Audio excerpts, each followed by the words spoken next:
If you're the person who wakes up, does work, is fantastic at it, but then takes 3 days off, you're going to lose. They say that hard work beats talent when talent doesn't work hard. That is completely true. You have to be consistent. You have to decide. Are you the kind of person who wants to make a lot of money in this life and live a life of freedom? Or are you the kind of person who wants to look back when he's 30 on his 20s or 40 on his 30s and look at that decade and go, what did I do with that decade? Well, I didn't get rich.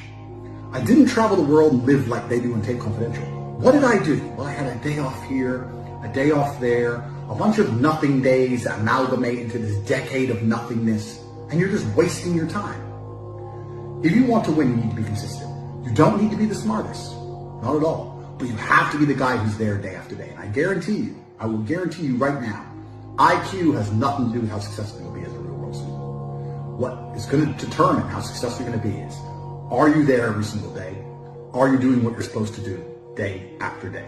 I can also apply this to sales. I knew guys who were terrible on the phone. Back in my day on sales, you used to have to call companies. I was smooth, I was the best. We had some other guys who were smooth. They'd land the deal, go buy a nice car, whatever, take a few days off, take it easy. We had people who were terrible. And when I say terrible,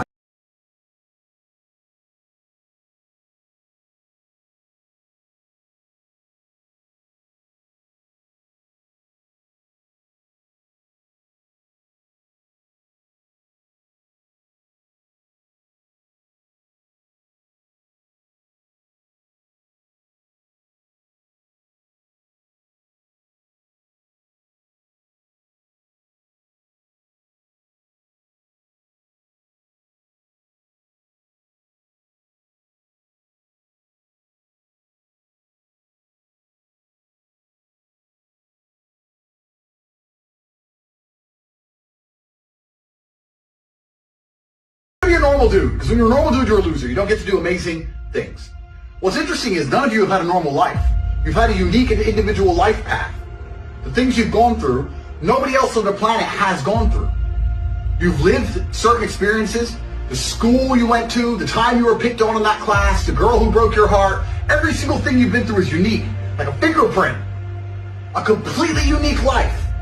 And somehow you've managed to stay completely non-unique.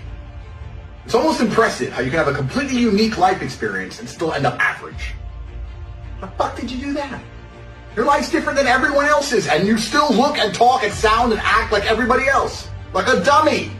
That happened because you have not paid enough attention into analyzing your life.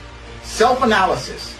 Every single time something good happened to you, every single time something bad happened to you, you've not spent enough human hours sitting and thinking and trying to work out why it happened.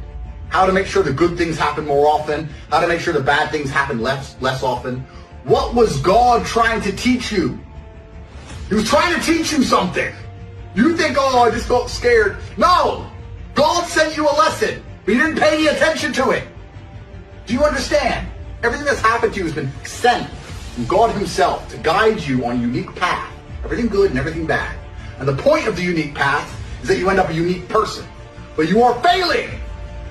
If you're a full-grown man, you should feel deep shame at the fact that you can't do what I can do. Yeah, I'm Top G. I am your superior in every human metric.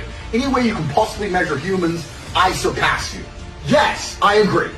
But you should still be angry in your heart that I destroy you so easily. You should feel sad about that.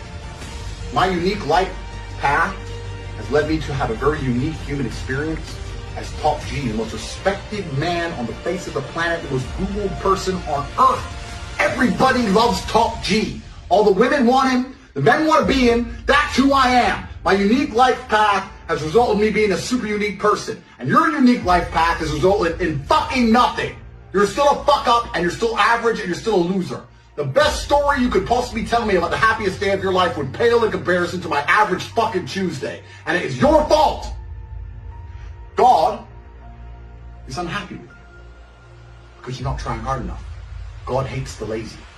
God wants people who try. You understand? He's created all of us. And he's looking down. He's seen the ones who are really trying, seen the people who don't try at all, and then he's seen people like you. Most of you are in this category, somewhere in the middle. You've convinced yourself you're trying, and you tell other people you're trying, deep, dark, in the middle of the night, really, you know you're not trying as hard as you thought you should. I think that breakfast is the worst thing that's ever happened to humanity. It's terrible. You're gonna wake up and just eat a bunch of food. You haven't had to do any work. You haven't had to hunt for that food, kill that food. You haven't made any money. You've done nothing of conquest. I think when people wake up and the first thing they do is put food in their mouths, I think it's a bad mental model to approach the day with. I think you should wake up and you should stay hungry. You should stay hungry for a long time. Why not? We ain't gonna die. You can go weeks without food. You should wake up and you should stay hungry for hours and hours and hours until you've made some money or done something of note or been to the gym or progressed in some way so you think, I deserve this. A lot of people come to me and say, how do I become successful? And I say, you're lazy. And they say, I'm not lazy. You are fucking lazy. Everybody is monumentally lazy. Nobody understands what genuine work ethic and ethos is. And for me, it's hard to understand because I struggle to not work. I struggle to sleep. I struggle to relax. I can't sit and watch Netflix. I can't sit and play video games. I can't do the dumb shit everyone does. All I can do is conquer Earth. I can't even turn my brain off long enough to become unconscious. So it's very difficult for me to understand people who sit there and go, yeah, I want to be successful, but I can't find the motivation. Every waking second, you need to be working. And I'm going to handle every excuse because I want to answer this question compendiously. Because most people who come to me and say, oh, I'd love to be rich. No, you wouldn't. Because if you'd love to be rich, you'd be working. Now people will say, well, I don't know what to work on. That's another lie. And the reason that's a lie is because there's always more work to do. Now, how much you care about something is directly correlated to how much work you find to do. Mm-hmm.